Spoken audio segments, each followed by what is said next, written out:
What's going on, E Nation Army? This is the Impress 1227 here. Welcome back to yet another Diecast review.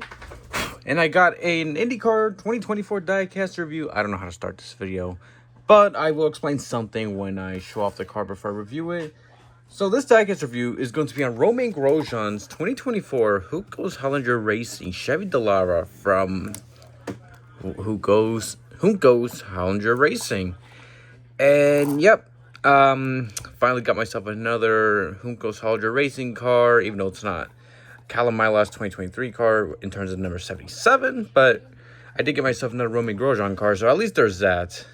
And so yeah, with that being said, let's go to the box. Got Greenlight Collectibles, NTT IndyCar Series, IndyCar, NTT IndyCar Series logo. You got the French flag, 77.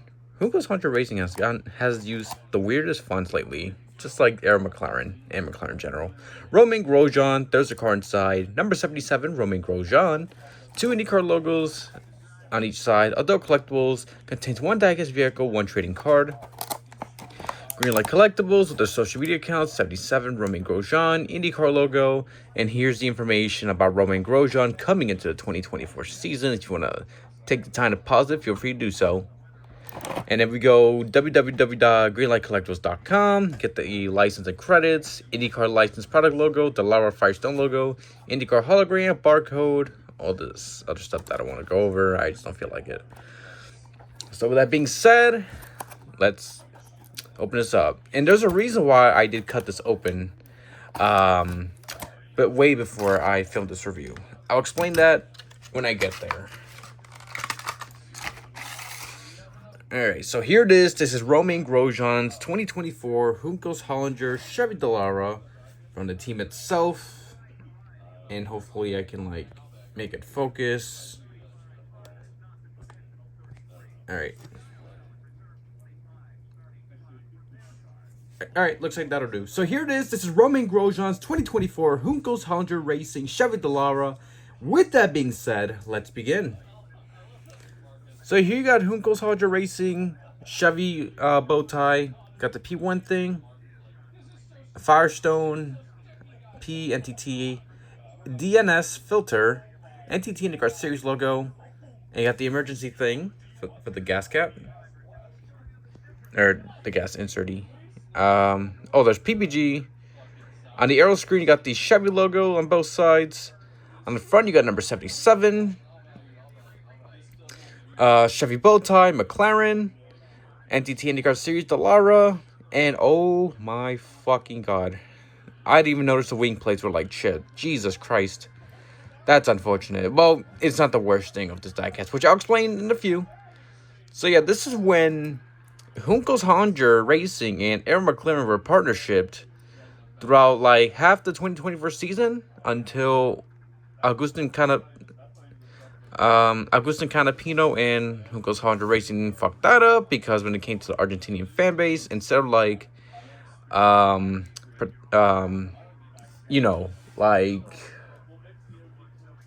being against their behavior, they were for the behavior.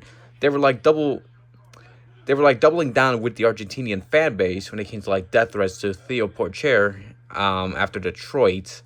And after all that, Canapino was kicked out for Road America and raced for another few races, and is thankfully no longer in the sport.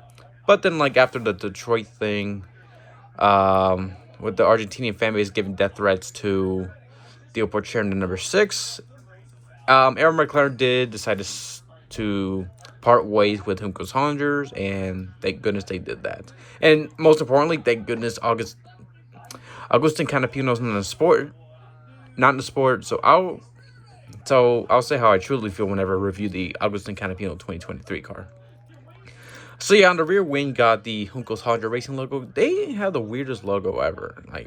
They make weird shit. I know it's supposed to look technological and all that, but man, it's just not good on paper, or it's just not good on execution. Probably a good idea on paper, but not on execution. This review's all over the place. So I know they were partnered with McLaren, but the thing is that the orange spot to deliveries, it did not look good, to be honest. It didn't look very Juncos Hollinger-y. Because their trademark colors are usually like green, black, and white. But with the orange, like the orange wing plates, the orange design here, the triangle. I mean, the orange rims look good. Everything else, it just looked weird. It just made it not as good looking. But then the livery got better looking after Aaron McLaren left the split the partnership.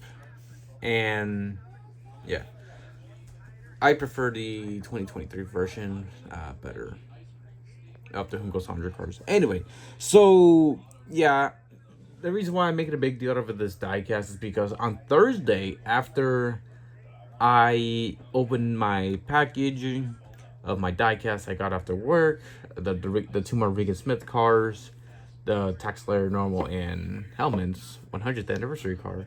I opened the packaging for my package of this car, and the first thing I saw was the rear wing being broken. Oh my god, that was the first and hopefully only time I deal with like IndyCar wings being broken, because that was unfortunate because I spent money on it. And what I did after was use Elmer School glue, and I just let it sit there, and guess what? Everything's good. So thankfully, this car is good.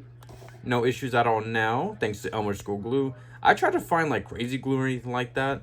I couldn't find anything at the house. But thankfully, Elmer's glue did its thing. And I was a bit worried if it'll work out or not, because it's Elmer's glue. It's not like crazy glue and all that. But thankfully, it worked out. And here we are, good as new, like nothing happened.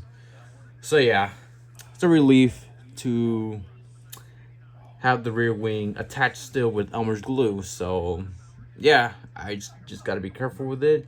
And if you're dealing with like a rear wing broken IndyCar, if you can't find crazy glue, if you don't have crazy glue, and if you have Elmer's glue as the only glue, use it, because thankfully it worked out for me. Hopefully it works out for you.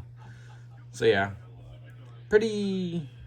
I mean, the diecast of the 2024 version is better looking than the real life car, I'll say. But yeah, the orange is weird, except for the orange rims. It looks good.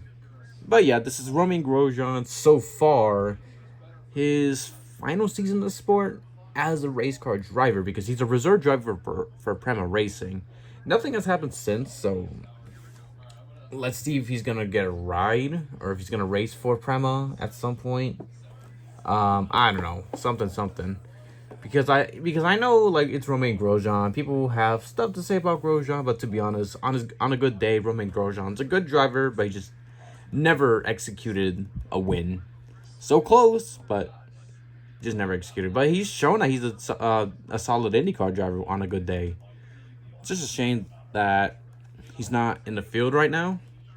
Honestly, I thought he would be on a third Prema car for the Indy 500, but I guess that never went through. Or that was never a thing at all. So yeah, that's gonna do for another diecast review. Thank you guys so much for watching. This is the Impress 1227 signing off. Goodbye, everybody.